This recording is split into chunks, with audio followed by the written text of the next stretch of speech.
Real football. It is starting this week. The Cincinnati Bengals are actually going to be playing their first real game action of 2017 in a preseason opener against the Buccaneers. We're going to be talking about all of the things to watch in that preseason opener coming up on Friday evening. Hello, everyone. I'm Anthony Cosenza. This is the Orange and Black Insider. Thanks for joining us live. Thanks for, if you're not able to join us live, thanks for downloading the program. We hope you have been enjoying it. And I am, as usual, joined by my co-host, Scott Schulte, my partner in crime. How are you, sir? You're wearing a jersey, first of all.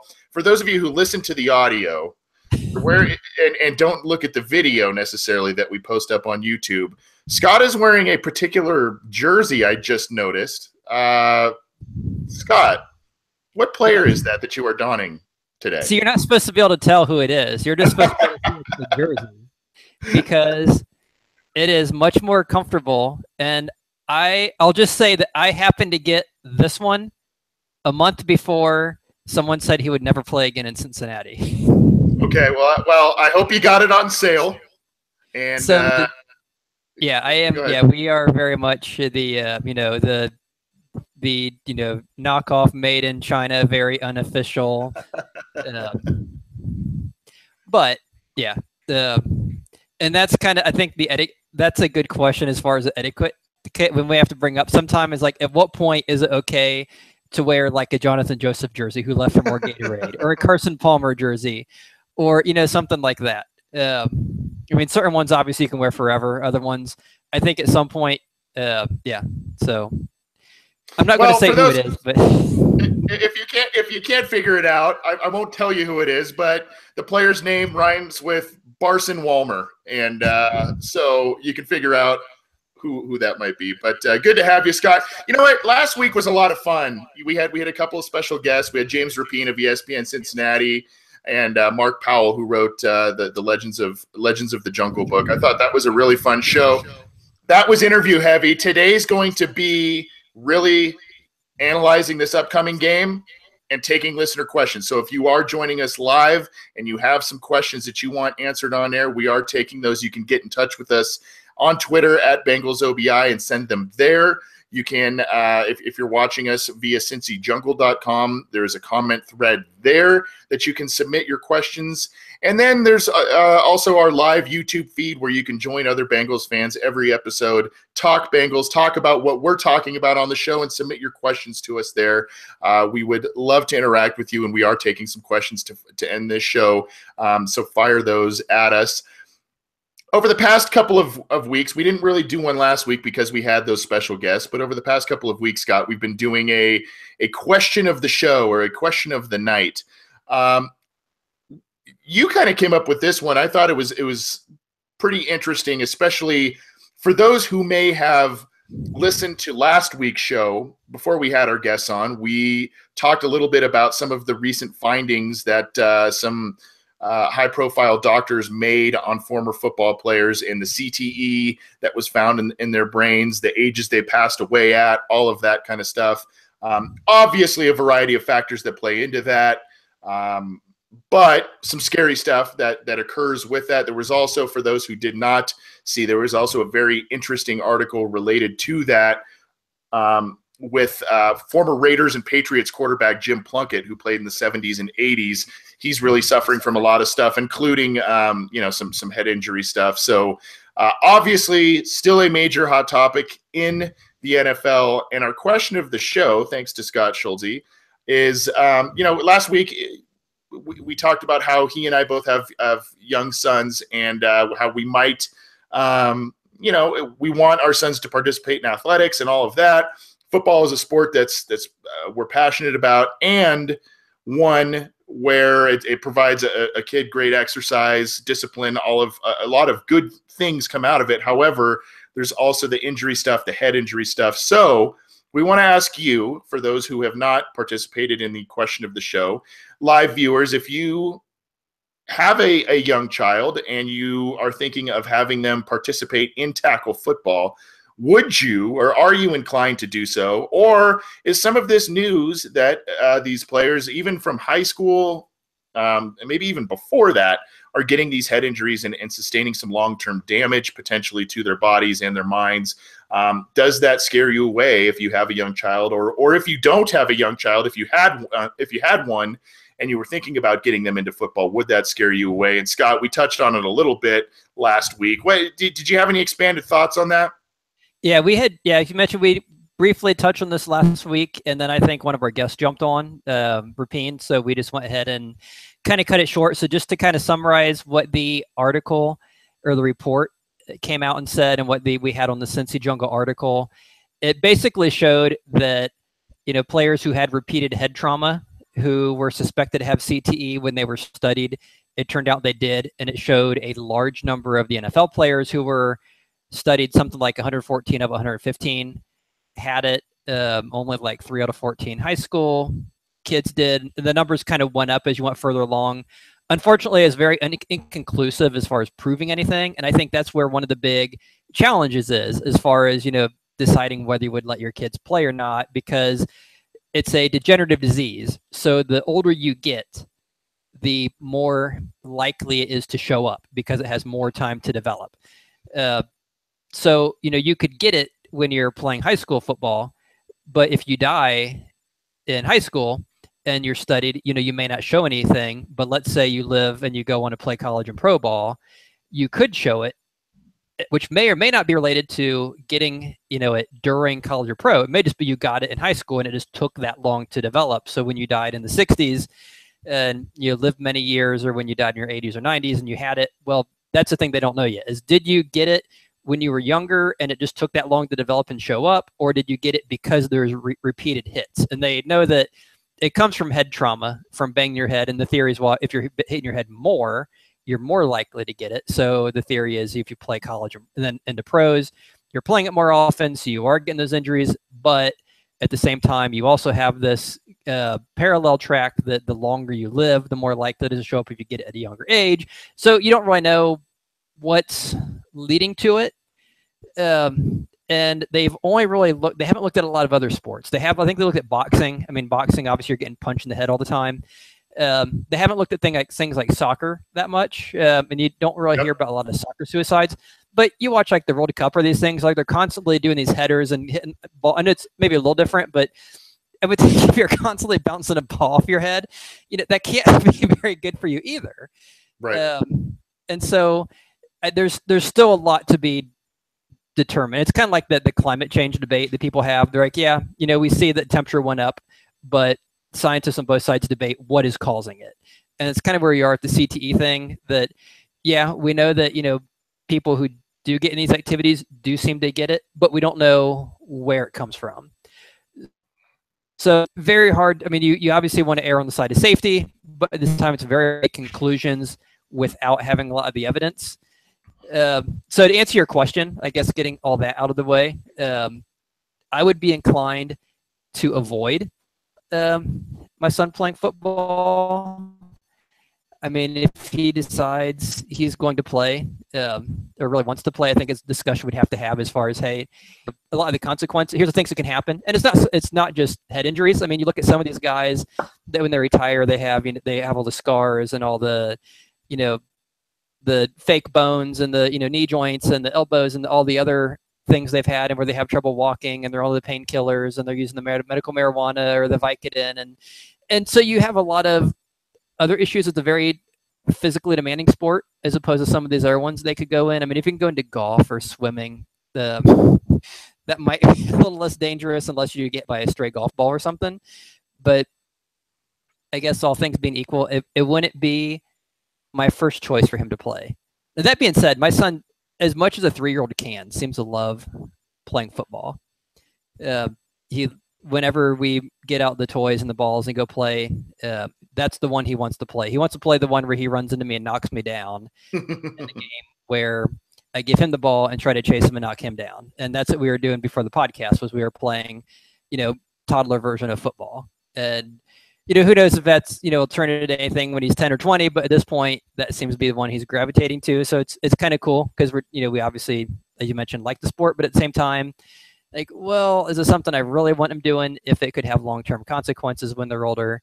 So it's very hard to say. I'd say it wouldn't be my first choice, but I guess we'll have to see what happens as he gets a little older, if that's still his interest, or who knows what it would be. Yeah, and it's hard to and first of all, to your point about other sports and research and all of that stuff, we do have Tom Brooks in our live YouTube chat who said what sample of those who didn't play football did they have or did they provide? I mean, there's just not in terms of other sports or maybe someone who had just a couple of car accidents that never really played sports that often, but banged their head a couple.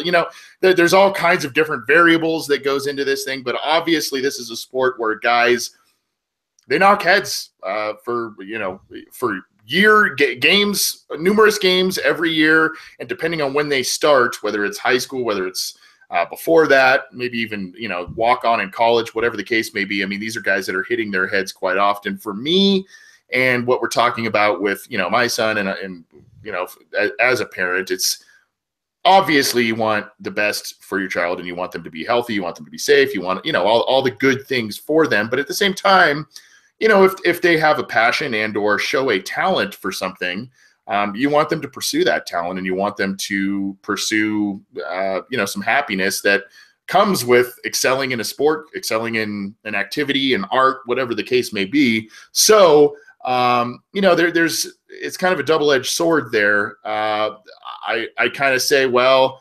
there's obviously kids start pretty young in terms of Pop Warner and tackle football and all of that, all of those things. So maybe there's some flag football things that can be done through elementary and middle school, and then maybe we look at high school football. I don't know. Obviously my son's very, very young still, and this is something I thankfully don't have to deal with for a little while yet. But I think obviously you make a great point about safety and all of that, and you want that for your child. But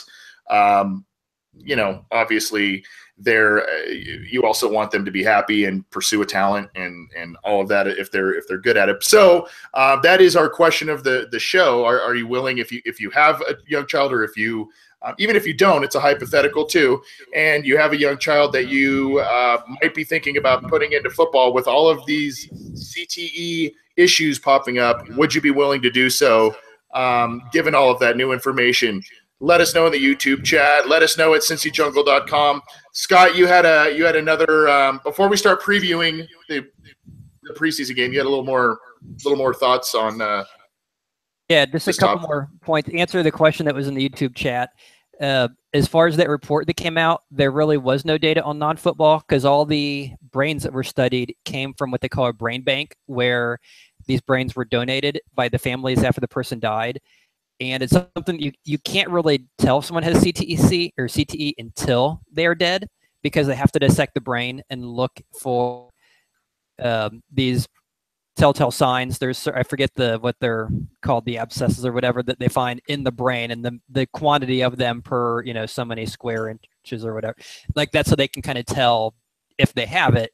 So you can't tell when they're alive. And the only people who have donated are people who thought, okay, we think this person, this guy played football. He seemed to have some issues, mental issues, dementia, whatever.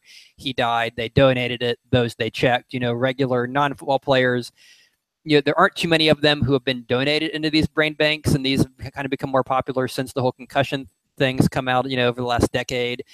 So at some point, may have more data, and that gets to the thing earlier, we just don't have the information to know. And I think another thing is it's hard to go off of is that the people who they're studying, who are these old people like Mike Webster, who was the very popular case that the Dr. Malu did, that was in the movie that Will Smith was in called Concussion, is that the players who they're studying now who, made it to their 70s and 80s or 60s and died are players who played in an era when it wasn't as safe for the head. I mean, not that it's really safe now, but the equipment wasn't as good. The helmets weren't as thick. They didn't have the concussion protocols. You just give them some smelling salts and send them back on the field. Well, and also penalties on hits that that now you can't hit defensive receivers. You can't, and that stuff wasn't also really enforced then either. Yeah, so it's hard to look at someone who played in like the 70s. When Anthony Munoz was playing, or even before him, Bob Johnson and Trump. Look at that, the guys playing in that era and saying, trying to conclude how safe it is or not, in today's era, or what it will be like when our kids are playing in 10, 20 years if they play. It's so yeah, there's a whole lot of unknowns. Then I don't know if you saw Boomer Esiason said something recently, made a comment how he's pretty sure he has CTE. And there's really no way to tell. I mean, you won't know until he's dead, because you would have to dissect his brain. And it almost seems like this thing people are jumping on. Oh, I played football. Obviously, I have it. Or I'd hate to think it becomes a scapegoat where anytime a former football player does something, oh, that's not me. It's CTE, or it's not my, it's not my fault. I have this, condition. And I'm sure some of them do, but yeah, it's very hard to say. And I will add one more thing before I move on. I'm sorry. I know I keep adding stuff.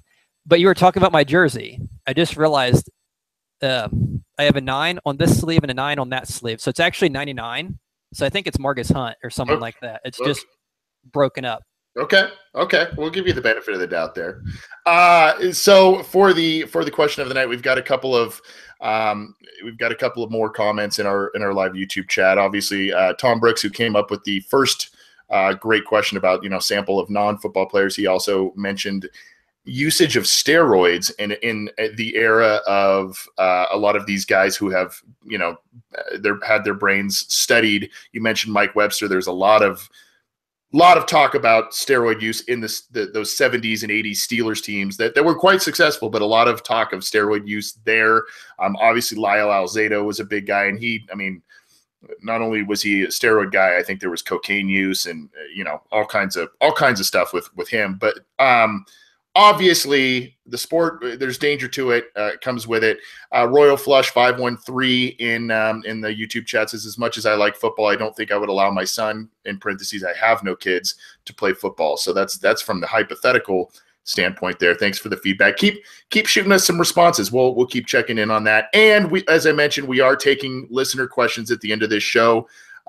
So shoot those over to us. We've already got a couple our way, so we're going to try and get to all of them or most of them, but shoot them over at us in the YouTube chat or the live comment thread at Cincy Jungle or on Twitter at Bengals OBI. And if you're new to this podcast, you can get this show on a number of different platforms. If you are joining us live, awesome. Do that every episode if you can.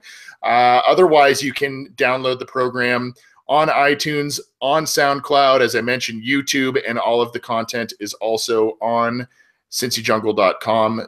So download it there, as well as check out all of the news and updates that the crew there does. They stay quite on top of things and provide a lot of different, not only breaking news, but a lot of different analysis and whatnot. We're going to talk about the Bengals and their preseason opener where they host the Buccaneers, and kind of interesting because the Buccaneers are on Hard Knocks, so you'll probably get a little bit of Bengals on one of the episodes of Hard Knocks coming up here. But before we do, just kind of leading into the analysis portion, and thank you to my co-host, Scott, for bringing this to my attention. As a reminder, the Bengals on Wednesday, and of you, because he's been a guy that a lot of people have been rooting for. Jake Kumerow has been released or waived by the Bengals, so he is not, and he had been battling an injury. He had hoped to obviously make a splash this year, even though the Bengals drafted John Ross and Josh Malone and added Cody Core last year. Obviously, he wanted to try and latch on as he could. Pretty crowded receiver room, and just didn't work.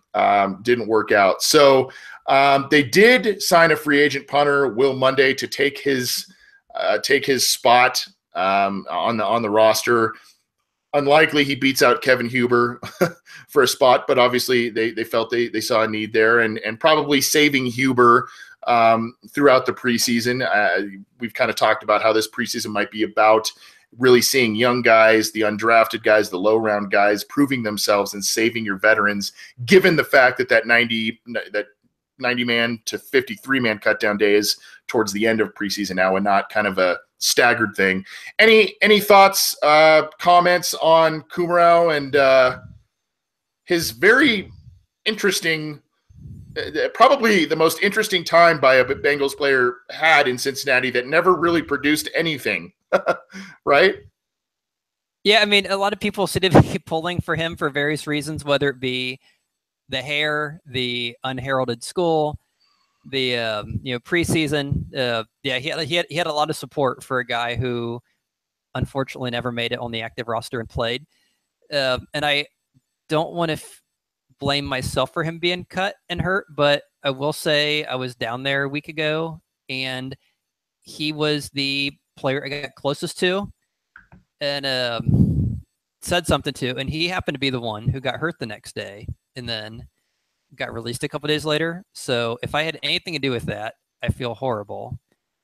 And the other thing I'll add, it's just very interesting that when this news came out, basically the Bengals on Wednesday announced they will sign Will Monday.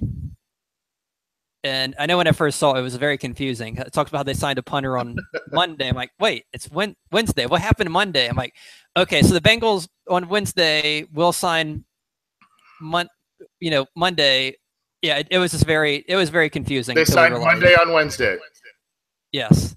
And, turns out Monday was not available for comment on Wednesday, but the Bengals were available for comment on Wednesday about Monday. So just, very, very hard to cue the rim shots, folks. That's why we need a producer. No, you're the resident comedian, my friend. I'm dry. We need the guy on the side with all the special effects. I'm dry as toast over here. You bring the comedy. I love it.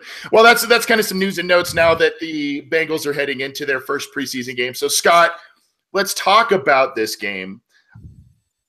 Very interesting to me. This game is very interesting to me because of how different this Bengals team looks from a year ago.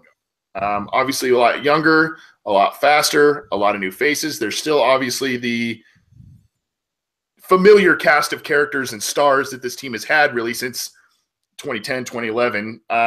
But obviously there's the Marvin Lewis and company are going to be looking at what some of these young guys, these late undrafted guys do, these mid-round, late-round undrafted guys do in this game and in the games ahead. Usually the first game starters barely play. They play a little bit more in the second, and then that third game is the dress rehearsal, so to speak. I still don't think we'll be seeing a ton of the Bengals starters throughout the entire preseason just because of the injuries they suffered last year and all of that. But give me a couple players you really think, that not only you are interested in, but you think our listeners should be watching, whether they catch the live telecast, whether they're there in person, whether they catch a delayed telecast. Give a couple of Bengals players that we should all be keeping an eye on in your eyes. I'd say first and foremost, the most important one, in my opinion, the guy that we absolutely need to be paying attention to is on the first team offense, left tackle Cedric Ogbuehi. Because as good as this team has gotten at the skill positions, you mentioned some of the guys they've added with John Ross, and they obviously have AJ Green, they have Tyler Eifert healthy, they added Joe Mixon. The one thing they need to do is give Dalton time to throw the ball and get some lanes for these guys to run, which of course happens in the offensive line. The line struggled a little bit last year, and the two best players from last year on the line, Whitworth and Zeitler, are now in Los Angeles and Cleveland, respectively. So the success of the offense and probably the whole team is really going to depend on how well they can keep Dalton vertical. And, that pretty much starts at the money position, which is at left tackle, which is pretty much Ogbuehi's.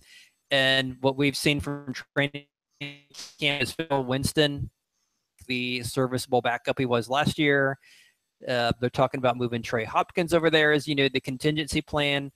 So, and I like Trey Hopkins, but I don't think he's ever really played left tackle at this level. So you're pretty much looking at Ogbuehi or bust as far as that left tackle position goes. And as bad as he looked last year, that's a very scary proposition. And there's a lot of hype, or a lot of hope, maybe hype and hope going into the offseason. So that's just one that we just need to see. For his first, I don't know if the offense will be out there, I don't know how long, maybe a quarter or so, to see how does he do against NFL starting caliber, right defensive end or blitzes. It gets, or even just base package. The running game. Like what? Yeah, that's the one I just absolutely need to see to have any level of confidence going into this season. I think a lot of people are with you on that one. Depending on how the Buccaneers divvy out their playing time in this first game or what have you, we might be seeing Cedric Ogbuehi go up against Robert Ayers, who actually, ironically, visited the Bengals a few years ago. He's up there in age, but still kind of is that guy that puts up, about 6-7 sacks a year and is a decent, solid defensive end. And then there's also, I believe, Noah Spence, a guy that they bring in on certain packages as well. I believe he's a first-round pick or high pick from a year ago. And had a pretty good rookie season. I believe he had 5 or 6 sacks as well.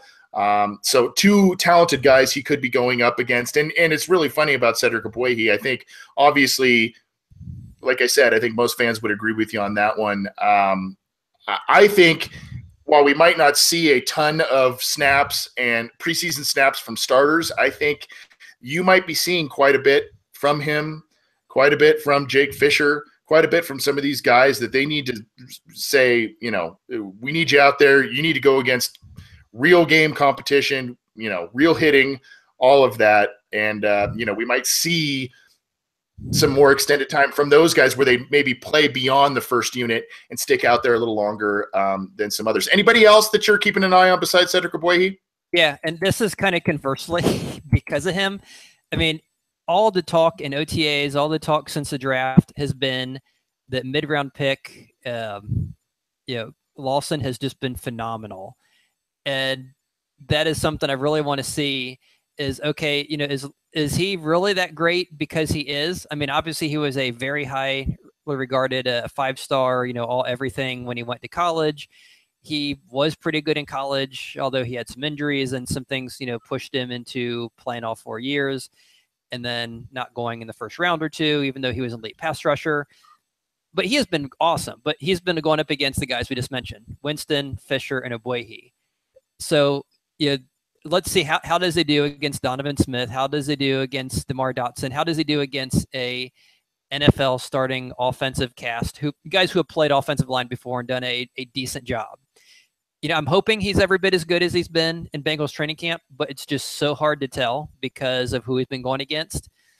And it could turn out that, hey, he's just phenomenal and Ogbuehi's not that bad, but because Lawson's so great, he looks bad. Or it could be that turns out Lawson's not that good, but he's going up against someone who's really bad. So I think those are the 2 guys that, because we are expecting, we need Ogbuehi to be so good, and the guy who's going against him has looked so good. I think we just need to see, okay, how do these guys do against other people? So for me, it's him. Yeah, and obviously this preseason games aren't that important, obviously, in terms of playoff picture or anything like that, because they're essentially exhibition games that don't matter in terms of standings. But there are things to take away from these games. There are, there's things that people need to look at. There's players that need to be watched. There are things that a team wants to achieve in these games, even though they may lose. There could be some positives to be taken out of that based on what they do. Since you went to Cedric Ogbuehi, I'm going to go the other side and go Jake Fisher. I think Jake Fisher is a guy that we got to keep an eye on. We might be going a little obvious with some of our picks so far, but Jake Fisher is a guy who is very athletic, but a guy that like Ogbuehi hasn't found his niche quite yet. He seems to have the inside track on the starting right tackle job. I've heard a couple of people say he's bulked up a tiny bit in terms of gained some muscle mass and stuff. That's good.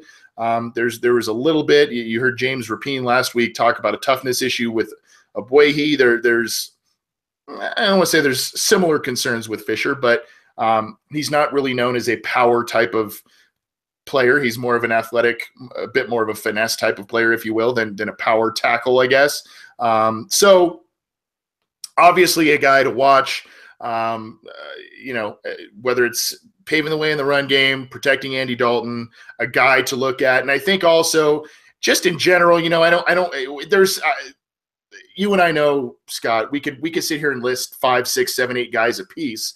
And say, you know, I want to watch this guy. I want to watch this guy. And, you know, I could sit here and say, I want to watch Abuehi. I want to watch Fisher. I want to watch Trey Hopkins. I want to watch Bodine. Yeah, it's probably like 90. I know. Seriously. You're right. Except for maybe Will Monday. No, just kidding. But you know, what I want to see, especially with either a starting 5 or if there's a crew of, you know, maybe there's 2 or 3 still quote unquote starters in there and a couple of fringe backup starter guys. I want to see the communication flow. I want to see them be able to pick up blitzes. I want to see them be able to pull on run plays. You know, I kind of want to, instead of sitting here and saying, oh, every guy in the offensive line specifically, I kind of want to see how that unit is gelling at the moment and seeing how, you know, early on in camp, we heard some good things. Started to hear kind of some questionable things in terms of performance, heard some more positive things in recent days. So kind of interesting to see how that's going to work out with teams there. I also think that I'm interested in our man, Joe Mixon. I think we might be seeing a very good player come about right now. And I think I'm surprised you didn't pick him. He's your boy, but he's looked great in training camp, and he's a guy that I think most Bengals fans are eager to see, correct? Yeah, I think, I mean, obviously when he was drafted, I think it was very hit and miss as far as the reaction. Some Bengals fans were beside themselves in joy. Other ones were beside themselves in frustration. But I think the ones who were upset probably after what we've seen in OTAs and in training camp, when they hear the glowing reviews, and pretty much everyone who goes to training camp comes back saying, wow, this guy, you know, this play, wow, do you see him on that play? Wow, this guy is just the real deal, which is pretty awesome because, as you know, Jeremy Hill had some great moments his first year. Giovanni Bernard has had flashed some good moments, but no one really came away, you know, raving like that. The last time I remember an offensive player really getting this amount of just wow from folks is AJ Green when he came to the Bengals. And I don't know if you recall, there was I think it was the first public training camp game or practice. He went one-on-one against Leon Hall back when Leon Hall was still pretty healthy and a very good, you know, Pro Bowl cusp kind of a player. And they went head to head. AJ Green made this little, just very casual move and just sent Leon Hall falling on his backside. And one of those things you're just like, wow, this guy's amazing. And everything we've seen from AJ Green since then, just the body control, the way he gets open, the way he makes great defensive backs look silly, the way he burned, you know, even Darrell Revis last year in the opening game. I mean, he just is just phenomenal. And that's the same kind of reviews in the raves. You know, everything we're getting about Mixon in training camp is, you know, all the upside, all the hype, all the wow that we're getting from him. So yeah, it's very hard not to be excited. But yeah, that was to say, he's a very interesting, very exciting one to look at. And there's I think Anthony might be having a couple technical difficulties. So I'm going to go ahead and go on, if he's not there, to a couple matchups that I think would be good to watch. I'm here. Can you hear me? Okay. Yeah, I'm having a little bit of an issue with the video. I apologize, but I'm still here. Obviously Mixon's a guy that everybody is looking at, and he's kind of the guy that seems to be the most exciting draft pick of the group for a variety of reasons. I guess, I mean, like I said, we could go on. Another guy I kind of want to watch, William Jackson. The Buccaneers have quite a bit of exciting receivers, whether their starters are a little bit behind them. It's, you know, Adam Jones and Drake Kirkpatrick might not be playing all that much in this game, so William Jackson should be getting extensive time, and it's really his first taste of NFL football, even though it's preseason, even though it's week 1, and you know, it's not the most intense type of situation. I mean, this is his first taste of NFL football. So I'll be watching him and see how he stacks up against a variety of different players on Tampa Bay as well. Good segue though, Scott, to the matchups. I mean, this is kind of a little bit similar. We talked about Abuehi against Robert Ayers and Noah Spence and a couple of others. Are there specific player matchups you might be looking at this week? Obviously, Tampa's not a team that Cincinnati plays often. But, they've got some talent. The Bengals have some talent. There's a couple that I have in mind. What about you? Yeah, there's, I'd say as far as the one matchup, just because if you go back to whenever the heck it was, 2010 or no, before that, whenever Geno Atkins was drafted, I think we got Carlos Dunlap and Geno Atkins in that same draft. They might have been, maybe it was 2010. The Buccaneers got a pretty good one in Gerald McCoy. Granted, we got ours much later. We didn't have to use a top 3 pick to get him. But as much as we've kind of grumbled or harped on Russell Bodine for struggling, and as much as Pro Football Focus and anyone not named Paul Alexander has pretty much harped on Bodine, it'll be very interesting to see what the interior of our offensive line. We've talked about the outside, but seeing what the inside can do. What can Bowling do? What can Smith, assuming he's starting at right guard, and then, but what can those 3 guys do against someone who's pretty much as good?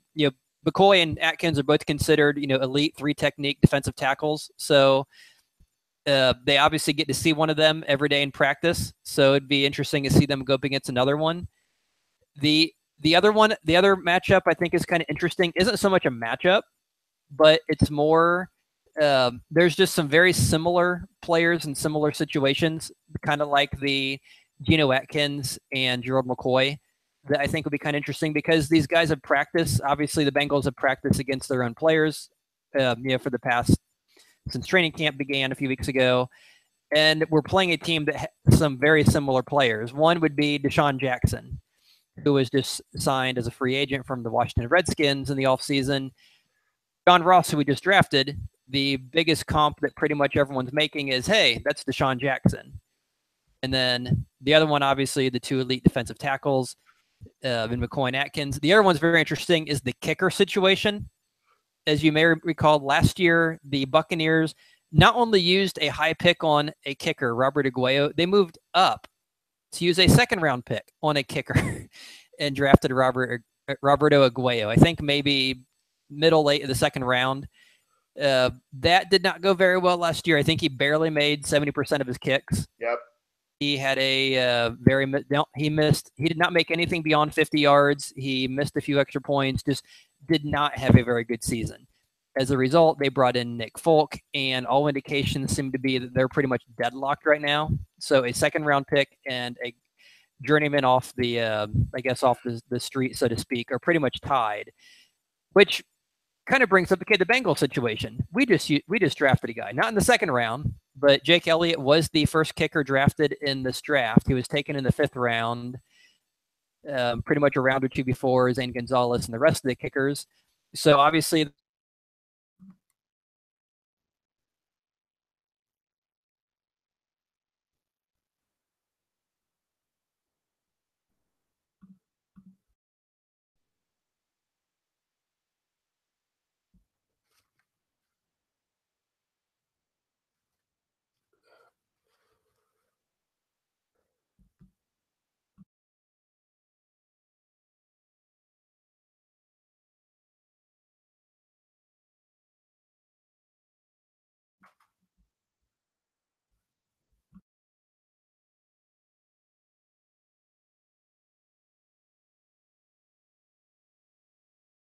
but I guess that'd be mine. They're not really matchups. They're just very similar comparisons between the 2 teams that I'm just very interested in seeing, how does their version of John Ross do versus our version? How does their young rookie kicker who was horrible last year do versus our young rookie kicker? And I sure hope our rookie kicker does not do as bad as Roberto Aguayo did last year. Scott, I'm going to ask you, I hate to do this to you. You cut out a little bit there. Or maybe I did. I don't know. Yeah, I think you did. You just disconnected and came back. Oh, okay. Well, I apologize. Could you just repeat a little bit? I got most of what you're saying about Roberto Aguayo's struggles. Obviously, Nick Folk was brought in, and they're neck and neck. You talked about the Bengals drafting Jake Elliott and what he's looking at. Could you just kind of repeat? I hate to make you repeat yourself, but could you just kind of repeat one more time a little bit of the Jake Elliott slant that you were talking about? Yeah, and for the sake of the listeners, I'll just make it very brief, as brief as I can, if that's brief. I'm just looking forward to seeing, seeing how our rookie kicker does versus theirs. I mean, theirs was horrible. He was the first one taken, had a bad first year, struggling to make the team his second year. So it's just that whole thing of having similar players on the two teams and just seeing how our version does versus theirs. I'm hoping Jake Elliott has a better first rookie year. I'm hoping it looks better in training camp. So just kind of seeing the comparable guys, because there are some comparisons. I mean, the Aguayo-Elliott comparison, I think the McCoy and Atkins comparison, and a few of the others, the Deshaun Jackson, John Ross. So, just the things like that, just seeing, how does the Bengals version of this great guy do versus theirs? You can even go like, I'm going to screw his name up. Levante David versus Devontae Burfict. They both have a great linebacker. We have a lot of players who seem to be kind of similar as far as the position they play and how their skill set is. So it's just very interesting to, see Bengals version versus Bucs version. And obviously, we're hoping the Bengals version is better. Yes, and if you remember, a lot of Bengals fans a year ago really wanted Aguayo to land with the Bengals, and they stuck with Nugent. We know what happened there. So the Bengals now went with Elliott this year. Obviously, not as high of a draft pick as Aguayo, but definitely concerning if you're the Bengals and Bengals fans when you look at Aguayo, who was widely regarded as the best kicker in last year's draft and really one of the best ones to come out in quite some time. See him struggle the way he did, which was complete 180 from what he did at Florida State.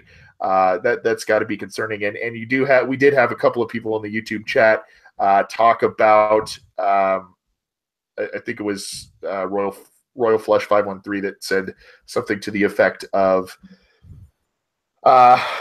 Jake Elliott in the kicking game is something that he's looking at as well. I will be looking at Nick Vigil, as he will probably be going up against a variety of running backs, a variety of tight ends, and one of which is O.J. Howard, who was a guy that obviously a lot of Bengals fans wanted as well this year. Instead of John Ross at number 9, he was a guy that a lot of people thought would be the pick for the Bengals, especially with Eifert's status, both rehabbing an injury at the time and going into a contract year. A lot of people thought he might be Howard might be the pick, but the Bengals seem to be going with Nick Vigil in terms of a quote unquote starting type of position. Like you said, Lawson may be a guy that rotates in on passing downs to rush the passer. Vigil is a guy that they like because of his quick feet, his agility, his speed, his range. Seems to be a guy that, we've heard some reports in practice where he kind of has he's kind of a guy that has stuffed some of the passes to the flat, all of that in practices. It's going to be interesting to see if he can run with a talented tight end like an O.J. Howard, if he can contain some potential screen passes, things like that, and actually be a very good complementary piece to Kevin Minter and Vontaze Burfict at the linebacker position. You also look at a couple of other guys, Michael Johnson going up against, I believe it's DeMar Dotson, their tackle, a guy that has really kind of soured in the eyes of fans lately. He probably won't get a lot of snaps, but he probably needs to start making the most of them, and he's probably not in danger of being cut either, obviously. But a guy that needs to really start showing some more as a starter, get on that stat sheet and kind of perform a bit more than he had, especially last year. So those are a couple that I see coming up, and I do actually have a player matchup piece going up on CincyJungle.com this week So check that out. There's a couple more in there. Scott, we talk about, I said this earlier. We talked about, what, even though wins and losses don't necessarily matter in the preseason, there are goals to achieve. There are, things that coaches want to see in these games from particular units in particular situations, that sort of thing. What are a couple of goals that in game one, obviously the team's going to be a little rusty. They need to, as they say, knock the rust off the pads, that sort of thing. There hasn't been a ton of hitting in Bengals practice from what I understand, which is kind of interesting. But, what are aside, I think we can all agree, obviously staying healthy, not getting major injuries, that sort of thing. That's a goal you always want to achieve. But what are a couple of goals that the Bengals should be looking at in this first game, especially against the Buccaneers? Yeah, I was going to say definitely health was probably the first three things you want to see. Right. After that, I think for me, one of the biggest things is the first teams, offense and defense and special teams, just not stinking up the joint. I mean, you don't want them looking absolutely horrible. I mean, they're going to be a little rusty. They're going to be getting out there for the first time, but you want to be able to see that, there's some life that, we don't have a ton of work to do. Yeah, there's some issues here and there. There's some fixable things. If they go out there and the offense goes 3 and out and, Dalton gets sacked 9 times and they rush for -5 yards, even if you're not trying to win or lose, but that's not what you want to see. And same thing if your defense goes out there and gives up, 3 or 4 consecutive, 10-yard or 10-play, 80-yard touchdown scoring drives. That's something you don't want to see either. You want to see something that looks, even though you're not really trying to win and you're playing base defenses and base offenses, you're trying to, figure things out. You're trying to see, can these guys line up in the right formation? Do they do what they're supposed to do? We're not trying to do anything tricky or silly, but you want to see some execution out there of that. And I think that's the biggest thing. Hey, we've been practicing this. Did these guys show, some level of competence, especially some of the guys we've mentioned who we need to see it the most from, the guys who haven't shown it yet at any level, that, the Fishers, the Aboyes, some of the new guys coming in, and even the guys we haven't really hit on who are making their case to be starters this year, like William Jackson III, Andrew Billings, guys like that, hey, we really want to see what these guys look like. Or can they be at least effective? Because you're not trying to run trick plays and anything silly. You're just trying to line up our guy against your guy. And I think that's the thing that you want to see besides the health thing, is you want to see that, yeah, when it's all said and done, we may have won or lost the game, but at least you can go back and look at the film and say, hey, Andrew Billings looked good. He won his matchups. Or, hey, Cedric Aboy, he looked good. He gave up some pressures, but no sacks and generally looked really good. So those are the kind of things I think you want to see. Agreed. So I'd say definitely the new people. Yeah, agreed. And I'm going to kind of go along that same theme of execution. I'm going to focus a little bit more on the offense, because that's really where the team struggled, especially down the stretch last year with injuries and whatnot. And what the team there was a lot of issues that plagued the Bengals last year to get them to 6-9-1. But a lot of them, or a big part of the problem, was the fact that they didn't maximize the opportunities when they had a chance to get points. Whether they score a touchdown and, oh, great, and a missed extra point. They have they're deep in their own territory. They march down the field a bit. They kind of stall out. Long field goal, missed field goal. You get down, you got first and goal within the 10 or 15-yard line, and you settle for 3 points. I would like to see, and granted, it's the first game. There's a lot of new faces, a lot of new pieces, but there is A.J. Green. There is Brandon LaFell, a guy who's familiar with this system now. You got Cody Core, who's in his second year of the system. I would like to see them execute in the way of just maximizing the potential of points. Whether it's again, kicking a long field goal, converting that by Jake Elliott would be great to see him do that. Getting a nice touchdown drive, converting the extra point, or if you've got a good drive and you're deep in an opponent's territory, step on the gas, go for the throat, and make the plays needed to get the touchdown. There's so many times last year. I mean, at the end of the year, we saw the Bengals get 13 points, 16 points, 20 points at times was a struggle. So, I think especially with Ross Mixon, you've got guys back healthy, Bernard, Eifert, Green. I think they just really need to make an effort to get as many points as possible. Does that make sense to you? I mean, would you agree with that? Yeah, I mean, obviously you don't want to leave points on the board, and that was something Nugent did quite a bit of. So, punching in, anything that does that, as far as making the touchdown instead of the field goal, making the field goal if you have the field goal, getting third and short, not having Russell Bodine get pushed into Jeremy Hill and knocked on his butt for a 2-yard loss on 3rd and inches. So yeah, all those things that get you those points, I think that you would like to see some competency in. Yeah, and you had some other little tidbits on Bengals and Tampa Bay, correct? Yeah, a couple other things I wanted to share. And as interested as I am in seeing Levante and Devontae out there playing linebacker at the same time, the two things I wanted to mention before we passed on and we kind of alluded to one in the draft, OJ Howard, how a lot of people had mocked him at the Bengals. Very interesting, since I am a big fan of the draft, is that the two guys other than Ross who seem to be most linked to the Bengals when the draft was actually happening, when the way the picks fell, were the players who were most popular. These are the Bengals are going to take, was OJ Howard and another Alabama guy, defensive end, Jonathan Allen. Both of them fell to them. They obviously passed on both of them. We play Howard in week 1 of the preseason, and Jonathan Allen we're playing them in week 2 of the preseason against Kansas City. So I think that'll be interesting for fans to see. Okay, here's a guy that a lot of people are mocking to us. Here's a guy that I'm sure some listeners really wanted us to take that we didn't take.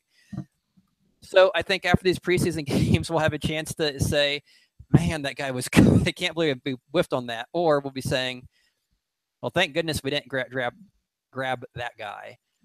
The one last thing I wanted to share, and this really hasn't gotten as much traction this year as in last year, but the whole AJ McCarron situation that isn't as big in the media as the Colin Kaepernick situation, but it is a quarterback story.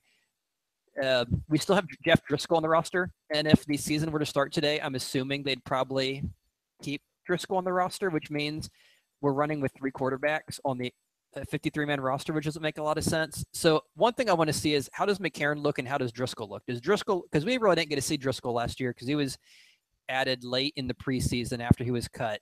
So this was really the Bengals fans' first chance to see him play. And granted, he's probably going to be thrown to, Eifert and Green. But I want to see, what does Driscoll look like after having him on the roster for the whole season last year? Is this someone who really looks like he can be an NFL quarterback? And if so, does he look as good or better than McCarron? And if he does, then, is there any chance we can move McCarron, or are we just going to be sitting with 3 quarterbacks all year, eating up a roster spot that we could be using for depth on the offensive line, which is much needed, or somewhere like defensive back, especially with the 2 safeties that are hurt? So that's another thing I really want to see. I just want to make sure that I had a chance to mention that, was the whole Driscoll McCarron thing. Yeah, and McCarron, there's a lot of implications. Yeah, agreed. And McCarron has looked quite good over the past couple of preseasons, which has kind of sparked a lot of this potential trade talk. And then obviously he played towards the end of 2015 when Dalton was hurt there too. So a lot of talk there. And there was also someone who had tweeted at us, at Bengals OBI, at Dr. My Eyes, EYZ, responding to Richard Skinner, who is with, I believe, Local 12 of Cincinnati. He added us onto it and said, AJ, meaning McCarron, should be our starter. It's that simple. And Richard Skinner actually provided a very interesting response. He said he actually has had a horrible camp and has been the worst of the 3 quarterbacks. He's still the backup, but hasn't played well at all. So that's kind of interesting. Hearing about that with McCarron, because all we've been hearing the past couple of off seasons was how good he looked in practices, how good he's looked in preseason games. Kind of an interesting thing there, but we'll see. And it's a good segue because we're going into listener questions in just a second. But before we do, we asked a question of the night earlier about allowing your children possibly to play football despite some of the health concerns and CTE concerns, the long-term health concerns. We did get a comment in the YouTube chat on that as well from Aman Kalikas saying, I had concussions playing high school football. Luckily, my sons chose soccer. So you see his preference there as well. We did get some questions.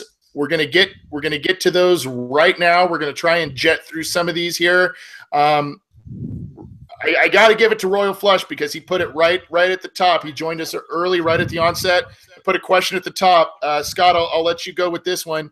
Why do the Bengals continue to rely on declining players for minimum production when they have younger players that can produce more? And he puts in parentheses, i.e. Michael Johnson, Pat Sims over the younger counterparts. I'll just say this. Pat Sims recently was named the starting defensive tackle opposite of Geno Atkins. Personally, I've been a big Sims guy, more so than probably some others. But I think he's been a productive guy. I like Michael Johnson as well, but I do see the decline that he's talking about here. For me, I would say, you could shed some of these contracts and actually do some more in free agency with some guys, but I mean, that's just not the way the Bengals operate. Your thoughts? Yeah, this is definitely something that's been a big complaint by Bengals fans who have really followed the team closely, and it goes back quite a ways. I mean, obviously, going back to the whole thing where they had Robert Gathers over Carlos Dunlap. For Dunlap's first few years, sitting Dre Kirkpatrick forever, Ray Maluga continually starting. Marvin Lewis has tended to have a real love with playing the guys who are, they aren't great, but they aren't horrible. They kind of, what you get. The one in the hands is, in his opinion, much, much better than two in the bush. And he basically gave away the reason why in a press conference last year when he mentioned more or less that he was scared of playing rookies because you didn't know what you were going to get with them. But of course, you didn't know what you were going to get with them because he doesn't give them a chance to play. So it was kind of a catch-22 where that he puts these rookies in, he doesn't give them a chance to show what he can do, and he's afraid of them because he doesn't know what they can do. That being said, this year seems to be a year where they're kind of going away from that. You mentioned making Pat Sims a starter, although I think a lot of us are expecting Billings to get a ton of playing time. A lot of people close to the team are expecting Mixon to get a ton of snaps, a ton of carries this year, which is very uncharacteristic of the Bengals. Lawson is projected to possibly get a lot of playing time over guys like Michael Johnson. Now, when week one comes and, we're playing that first game at home, we'll see if that actually happens. And all indications are through history, it hasn't happened, but this year seems to be a little different. I mean, they did finally get rid of Mike Nugent last year, and they went and drafted a kicker. So anything's possible. They seem to be going that direction. He being Marvin Lewis, might finally be changing his tune. And maybe, enough people like Royal Flush 513 are kind of, have had that mindset. It's nice that maybe Marvin Lewis is starting to get that mindset too. Yeah, and we'll see. There was someone. I'm looking for the question itself to credit the person. Unfortunately, I can't find it at the moment. It was asking about how many snaps we think Joe Mixon will get this year. That's kind of a hard question to answer. I don't have an exact answer. But I'm going to agree with James Napke in the chat, YouTube chat, who says, I bet Mixon doesn't start until week 6. I don't know about starting. I don't know about snap counts and all of that, but I do think the Bengals have a plan for Mixon to get probably 15-plus touches a game. And he's a guy that can catch the ball. He's a guy that can obviously run the ball well. He is actually, I believe, it's either punt or kick returns. He's second on the depth chart there. It's interesting. Obviously did some of that in college, but I know it's hard to put an amount of snaps on, what Mixon could get in 2017, but what do you think in terms of role as the year goes on? Based on everything that Marvin has done in his past, I would be surprised if he got more than a third of the snaps and a third of the carries. And the reason is, historically, look at what they've done. When Giovanni Bernard came in as a rookie, he was competing against Ben Jarvis, Green Ellis, and Bernard had a much better first year, was a great receiver, much more elusive, was shifty, dynamic. They still gave a bulk of the carries to the law firm. A few years later, Jeremy Hill has his rookie year, and we all remember that second half where he was just phenomenal. He led the NFL in rushing from week 8 on to the end of the season. Despite that, he still only got half the touches in the second half of the year. And, instead of feeding the hot hand, they kept splitting. Nope, we're giving Gio these touches and Hill these touches. We don't care if Hill's getting 8 touches and 100 yards and 2 touchdowns. We're still going to split them 50-50. That being said, as phenomenal as Mixon is, and everyone's saying the right things, until we see it, I think it's going to be hard to believe that Marvin can change his stripes that way. So I would assume that, what you and Knapke and these folks are saying, I think it's true that until he proves us wrong, I think they're probably looking at a 30-30, a third 30-30, 33-33 split, where Hill's probably going to start. He's probably going to be the guy that runs on first down, gets 2 yards running up the middle. Bernard's going to be the third down guy. Mixon's going to alternate kind of here and there. He's going to play a little on second down. He's going to get, 5, 6, 7 carries a game. And then you just have to hope at some point in midseason, either he does enough that wows them, or, you don't want to see someone get hurt. But barring something drastic, it would just be really surprising to see them veer away from that too much, at least this first year. And I tend to agree with you, but with Marvin Lewis's contract status and the fact that they just showed so much interest in Mixon, and they seem to, and he's already showing a lot early in camp. I just don't know how their hand isn't forced if he proves. I mean, obviously practice is one thing and games are another. If he goes out in the preseason and he's getting 3.3 yards a carry, then that's a completely different story. But if he's doing the things in the preseason, especially against not necessarily starters, but number 2s, number 3s, if he's doing those same kind of things in those types of scenarios, in game type situations, it's going to be hard for the team to say, oh, well, we have to split it up right. We have to make sure Hill starts this series, and we'll split it up this way. The point is, Zampese's got a lot of weapons, and he's got to split them. He's got to find the right plays for the right players and get people in the right positions to succeed. But interesting stuff. Obviously, Joe Mixon's been a hot topic on a variety of levels since he's joined the Bengals. Real quick one, really not much to say here. At TRock1020 on Twitter gave us a tweet asking, is the first-team offensive line going to play the whole first half this Friday? Our friends at Cincy Jungle already answered it, and I would say I would agree with the assessment. They wrote probably just the first quarter, maybe some specific guys for longer. We talked about this earlier in terms of Cedric Ogbuehi and Jake Fisher. We may see them a little longer. Let's maybe get out of here on this one, Scott. We're going along here, but we're getting a lot of questions, which is awesome. Rel Phoenix writes, Will Clark or Wallace Gilberry, if you had your choice between the two. Now, Will Clark's obviously been a little bit of a disappointment since joining the Bengals in the third round a few years back, and I believe he's in a contract year now. Wallace Gilberry just keeps coming back on these rental deals, and he still kind of makes plays here and there. Not to the effect that he did maybe in 2013, 2014, but still a guy who may be effective in certain packages. But if you had your choice between those two, Will Clark came off his best season as a pro last year. Well, who would you choose? Did you go with the youth? Do you go with the guy that knows the system and plays pretty well in Gilberry? I think if we're going with one, I think we are. I think I'd have to go with Clark. And I think the reason I would say that is you mentioned he did have a good year. I think he had 4 sacks last year, which was a career high for him.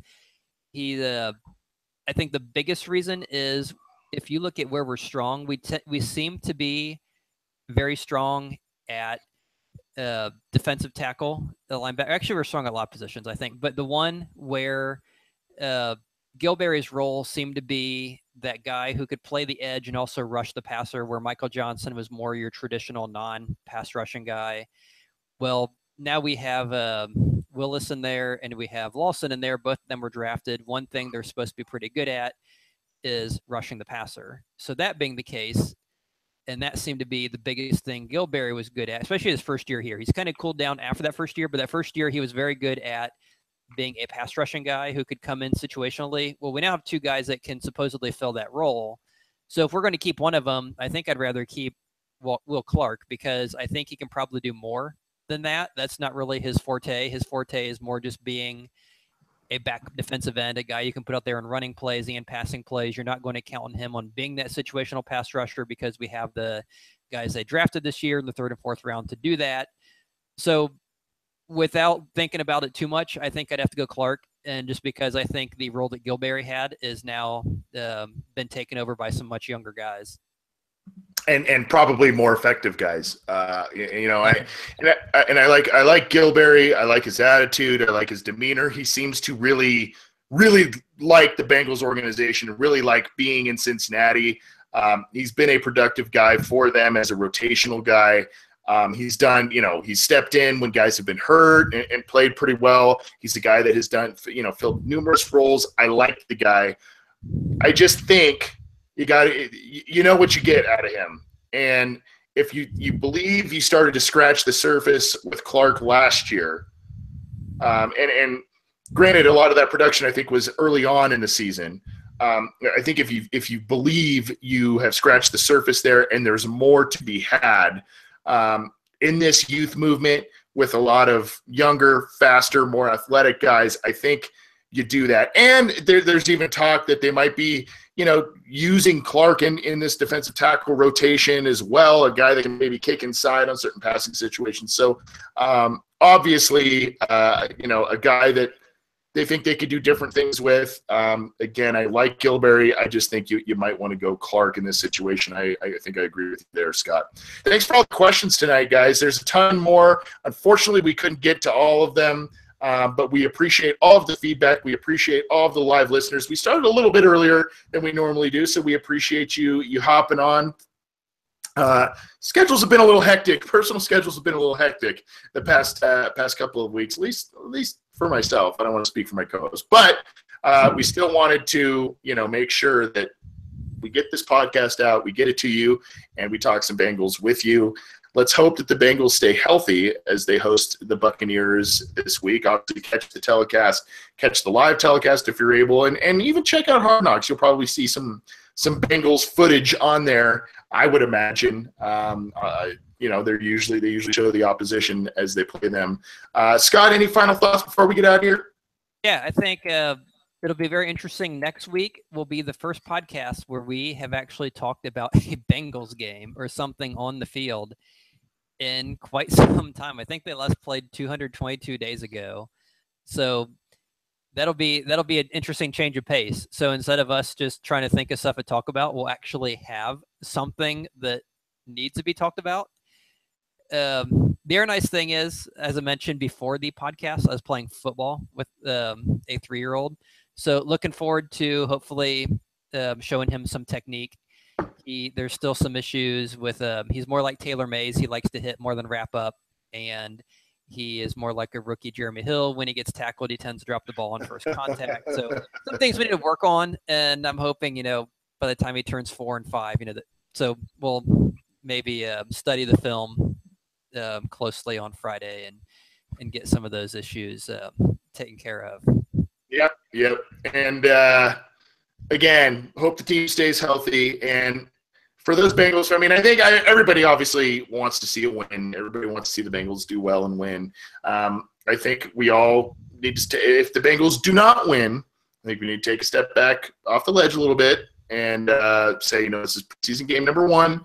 I'm not predicting a loss or anything. I'm just saying this is preseason game number 1, and you might see some things you really like, and you might see some things that look really ugly because it's the first real game in quite some time that the Bengals have played. I think, as you mentioned, the last real game we talked about on this podcast was the season finale against the Ravens, right? Just after the new year, when the Bengals won that game. So, have some fun with it. Check out some of the new faces on there. And as I mentioned throughout this show, first of all, thank you for all the live listeners and all of the questions, as I mentioned earlier. We appreciate your feedback and giving us those. If you are unable to join us live on YouTube and at Cincy Jungle, you can check out our content on SoundCloud, on iTunes, on YouTube, and at Cincy Jungle. So please do so. Also with Cincy Jungle, check out all of the news, notes, analysis. Scott and I also write for that site. So go check that out. I mean, obviously the beat writers do a great job covering the Bengals. We help put that other news out there, as well as our own news, our own analysis as well. So please check that out. You can also get in touch with the show on Twitter at BengalsOBI, via email, theobinsider@gmail.com. We want to hear from you. Thank you for all your support. Thank you for your downloads. Have some fun this weekend, and check out the first actual game of 2017 by the Cincinnati Bengals. Thanks for tuning in. We'll see you next time. For Scott Schultze, I'm Anthony Cosenza. This has been the Orange and Black Insider. See you soon.